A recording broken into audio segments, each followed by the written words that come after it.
কুয়েতে গত এক সপ্তাহের ব্যবধানে স্বর্ণের দাম ভরিতে কমেছে ৯,৬০০ টাকা। চলতি বছরের মার্চ থেকে হঠাৎ করে বিশ্ববাজারের সঙ্গে তাল মিলিয়ে কুয়েতেও স্বর্ণের দাম বেড়েই চলেছিল। গত 2 দিন থেকে আবার হঠাৎ করেই স্বর্ণের দাম নামতে শুরু করেছে। গত সপ্তাহে 22 ক্যারেট 1 ভরি স্বর্ণের মূল্য যেখানে 295 দিনারের বেশি, যা বাংলাদেশি মুদ্রায় 1,18,115 টাকা ছিল, সেখানে 14 নভেম্বর 22 ক্যারেট 1 ভরি স্বর্ণ বিক্রি হয় 271 দিনার 650 পয়সা, যা বাংলাদেশি মুদ্রায় 1,08,358 টাকা।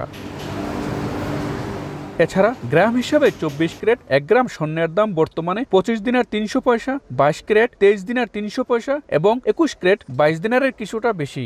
অবশ্যই এর সঙ্গে নকশা ভেদে মজুরিও যুক্ত হবে। স্বর্ণের দাম উঠানামায় কুয়েতে স্বর্ণ ব্যবসায়ীদের লাভ ক্ষতির তেমন প্রভাব না পড়লেও বিক্রি কমে গেলেই ব্যবসায়ীদের লোকসান। স্বর্ণের দাম কমতি দেখে প্রবাসী ক্রেতারা স্বর্ণ কিনতে ভিড় করছেন দোকানে।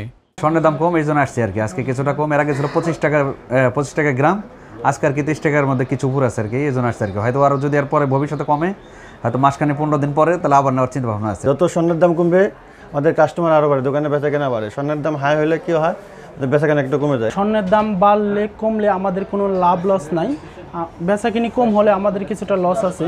এদিকে কুয়েতে মুদ্রা বিনিময় হাউসগুলোতে বর্তমানে 1 কুয়েতি দিনারের বিপরীতে 400 টাকার কিছুটা উপর নিচে ওঠানামা করছে। বিগত কয়েক মাস থেকেই এই ধারা অব্যাহত আছে। মঈন সুমন, সময় সংবাদ, কুয়েত।